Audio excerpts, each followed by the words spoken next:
Ok, então vamos começar por resolver os três exercícios de reagente limitante. Eu já tinha resolvido o primeiro, mas eu vou voltar a resolver. Portanto, quando nós queremos determinar, ou seja, o reagente limitante vai ser extremamente importante nesta parte da resolução das equações, porque ele vai determinar não só a forma como nós vamos calcular o que é esperado em termos de produtos da reação, mas também vai me ajudar depois a determinar o rendimento, que vamos ver depois a seguir. Então aqui pede na 1.1 para determinar a quantidade de reagente em excesso, só que para eu saber a quantidade de reagente em excesso, eu vou ter que primeiro calcular, e isso é muito importante, ou seja, vocês aqui não utilizam as massas, têm sempre que utilizar as quantidades de matéria. Então, neste caso, eu vou só passar para aqui. Eu tenho de dióxido de enxofre, ou seja, deste a massa é 120 gramas, e aqui do sulfureto de hidrogênio a massa são 150 gramas. Pronto. Então, o primeiro passo é sempre calcular a massa molar de cada um deles. Eu ia colocar aqui a tabela periódica, mas como está no manual, para não ter que andar aqui a mudar de ecrã, eu vou buscar o valor, portanto, ao livro. Portanto, o enxofre é 32,07 e o oxigênio fica 2 vezes 16. Ok, vamos fazer aqui a conta. A massa molar é 64,07 gramas por mol. E fazemos também a massa molar do H2S. Atenção que estes números que estão atrás não fazem parte da massa molar. Ou seja, a massa molar é sempre em relação àquilo que diz no enunciado. Ele diz que tem 150 gramas de sulfureto de hidrogênio, ok? Não diz que é de 2 mol de sulfureto, ok? Portanto, é só da fórmula química. Então fica 2 vezes 1,01 mais 32,07,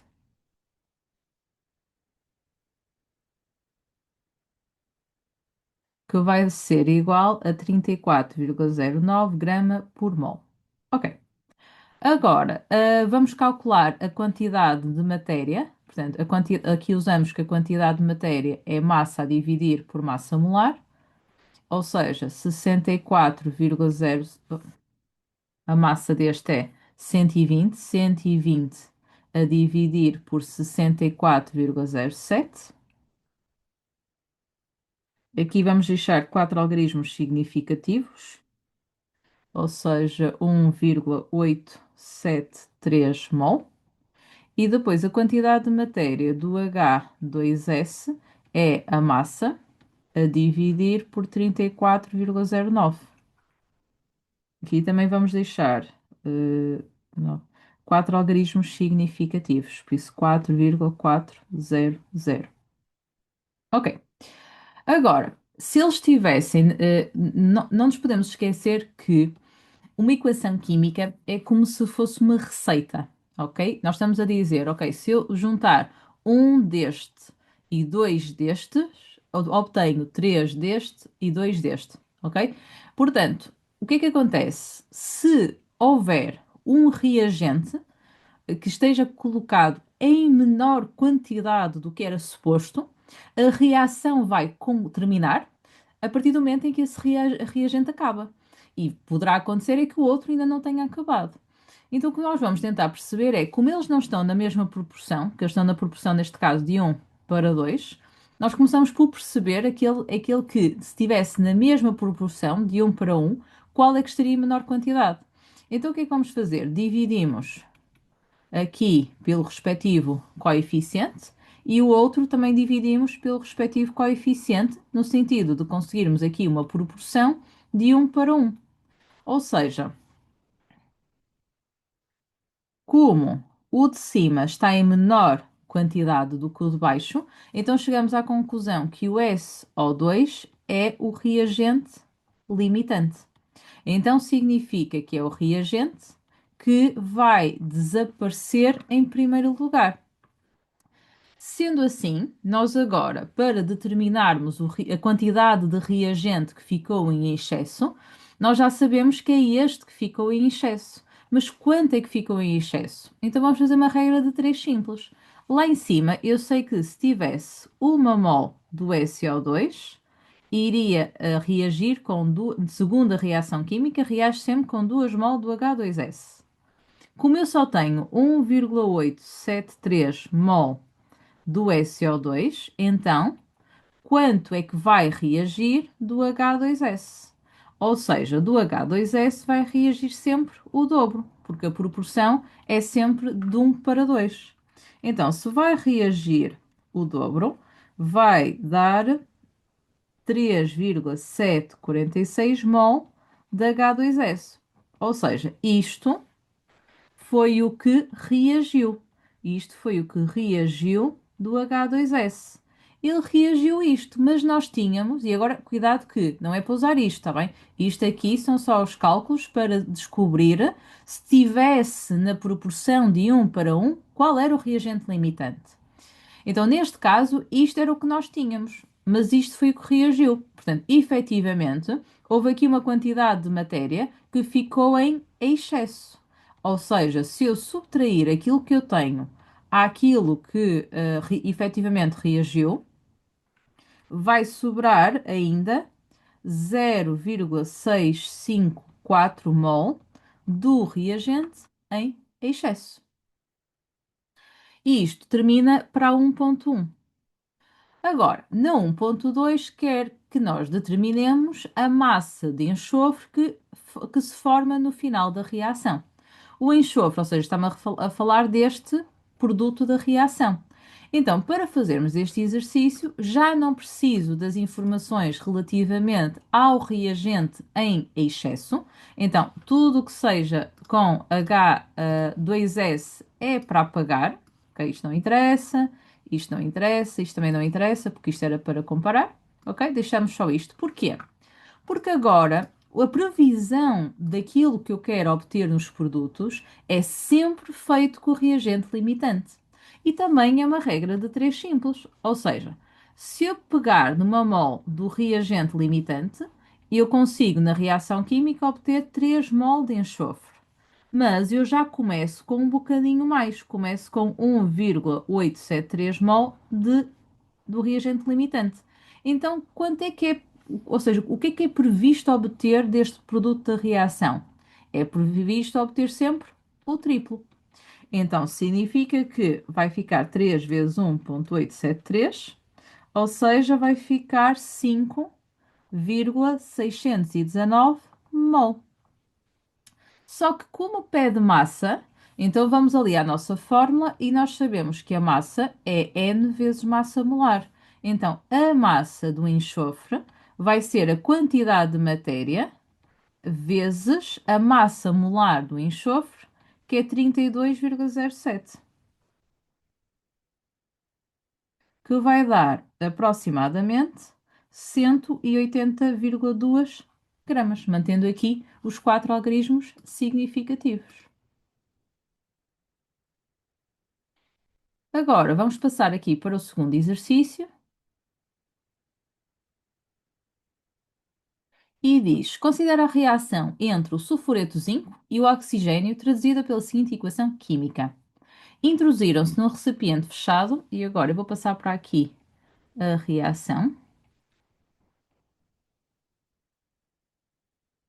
só para colocar por baixo de aquilo que nós temos, eu gosto sempre de colocar por baixo dos respectivos compostos. Então, 150 gramas de sulfureto de zinco, ou seja, massa aqui é 150 gramas, com um volume de oxigênio de 300 decímetros cúbicos, em condições PTN. Então, o volume molar é 22,4 decímetro cúbico por mol. E o que é que acontece? Não deram quantidades de matéria. E não dá para fazer o exercício sem quantidades de matéria. Por isso, nem vale a pena avançar mais. Ou seja, é logo tentar traduzir isto para quantidade de matéria. Então, vou já começar por aqui porque este é o mais fácil. Nós vimos que o volume é quantidade de matéria vezes o volume molar. ou seja, que a quantidade de matéria é o volume a dividir pelo volume molar. Então podemos fazer 300 a dividir por 22,4 e descobrimos que a quantidade de O2 não é de 3O2, é de O2, é de aqui 3 algarismos significativos, portanto 13,4 mol. Para o outro, temos que ir primeiro descobrir a massa molar, porque eles dão-nos a massa. Então vamos à tabela periódica, vamos ver qual é a massa atómica do zinco, que é 65,39, mais o enxofre, que é outra vez os 32,07, que vai dar 97,46 gramas por mol. Então, a quantidade de matéria, como é massa a dividir pela massa molar, fica 150 a dividir por 97,46. Aqui também vamos deixar 3 algarismos, ou seja, vai dar aproximadamente 1,54 mol. Ok. Só agora é que eu vou começar a ler as perguntas. Então, na 2.1, verifica qual é o reagente limitante. Então, para sabermos qual é o reagente limitante, temos sempre que fazer a proporção como se só tivéssemos uma mol. Ou seja, no caso do zinco, eu tenho 1,54, mas que está com coeficiente 2. Então aqui dividimos por 2. Para o O2, eu tenho 13,4, mas aqui na reação está com coeficiente 3. Então significa que ao fazer a conta, por isso 1,54 dividido por 2 vai dar 0,77 e 13,4 dividido por 3 vai dar 4, isto precisava aqui de mais uma, 4,47. Então significa que o que fica em menor por pressão estequiométrica é o zinco, ou seja, este vai ser o reagente limitante desta reação química, ou seja, este é o que vai terminar primeiro. E como vai terminar primeiro, é por isso que agora vai perguntar então qual é a quantidade do reagente que ficou em excesso. Porquê? Segundo a reação química, 2 mol do zinco reagem com 3 mol de O2. Como eu tenho, mais uma vez, não é para usar estes valores, ok? É para usar sempre o que está deste lado. Então, como eu tenho 1,54 mol de sulfureto de zinco, quanto é que vai reagir de O2? Então, fazemos 3 vezes 1,54 a dividir por 2. Vai reagir apenas 2,31. Portanto, isto é o que reagiu. Então, se reagiu, qual é que foi a quantidade de O2 que ficou em excesso? Então, se eu tinha 13,4 e se só reagiu 2,31, significa que ficou em excesso, ou seja, por reagir 11,09. Na 2.3, determinar a massa de óxido de zinco que se formou, ou seja, já estamos nos produtos da reação. Então, nós sabemos que com 2 mol de reagente limitante, obtemos 2 mol daquele produto da reação. Como nós temos 1,54 deste reagente, não temos dois, temos menos. Então, quanto é que vamos obter de zinco, de óxido de zinco? Então, vamos fazer a conta. Era 1,54 vezes 2 a dividir por 2. No fundo, o que é que acontece? Estes dois, ou seja, reagem na mesma, com este reagente, eu obtenho a mesma proporção de produto da reação. Só que ele não pede quantidade de matéria, ele pede massa. Então, vamos ter que calcular a massa molar. O zinco é 65,39, o oxigênio é 16, vai ser igual a 81,39 grama por mol. E agora a massa é quantidade de matéria vezes massa molar. Então é 1,54 vezes 81,39, que vai dar aproximadamente 125 gramas. Na 2.4 pede para calcular o volume de dióxido de enxofre que se formou. Aqui já pede volume porque estamos aqui num produto da reação que é gasoso. Então eu vou poder utilizar a fórmula do volume molar para depois converter a quantidade de matéria para volume. Mas antes disso, vamos ter que fazer outra vez uma regra 3 simples, ou seja, com 2 mol de zinco, eu conseguiria obter 2 mol de SO2. Como eu parto com menos, parto com 1,54 mol, quanto é que eu vou obter de CO2? Ora bem, esta regra 3 simples é exatamente igual à que deu em cima, porque os dois produtos da reação são obtidos na mesma proporção estequiométrica.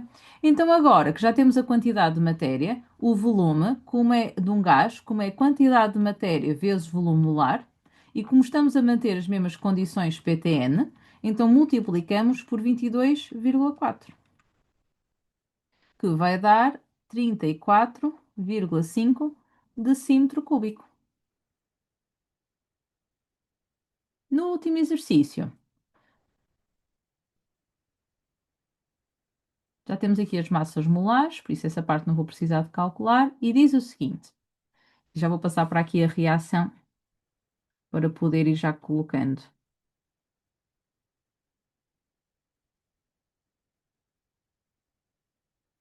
Fizeram-se reagir 601,8 gramas de mercúrio com 64 gramas de dioxigênio gasoso.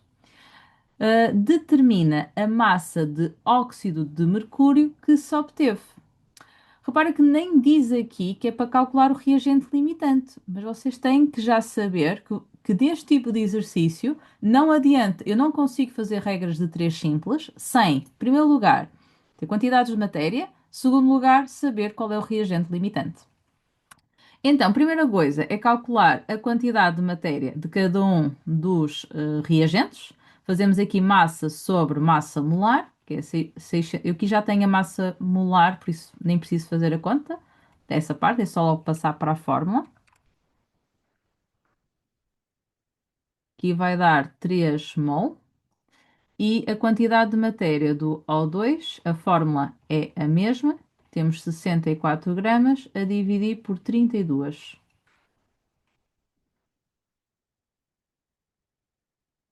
2 mol. Ok.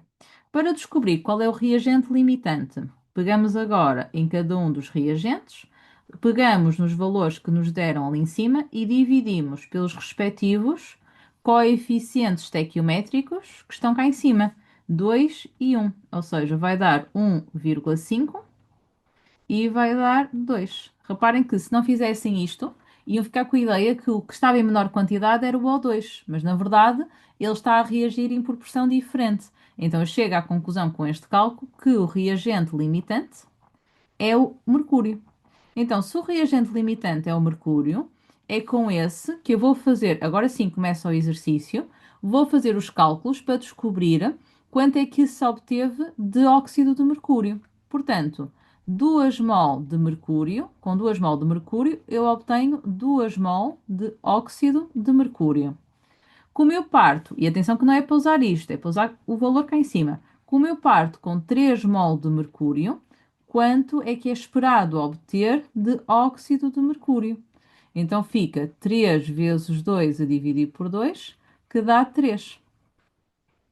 Como eu quero massa, massa é quantidade de matéria vezes massa molar. Então significa é 3. Aqui falta-me o O. É 3 vezes e agora multiplicamos por 216,6, que vai dar 649,8 gramas. Na 3.2, mais uma vez, pede a massa de reagente em excesso que ficou por reagir. Então, vamos fazer a proporção entre o reagente limitante e o reagente em excesso segundo a reação química. E dizemos que, na verdade, ele ficou limitado pelo mercúrio, portanto, quanto é que conseguimos reagir de O2? Ora bem, reagiu 1,5 mol. Portanto, isto foi o que reagiu, segundo a proporção. Mas eu não tinha 1,5, eu tinha 2.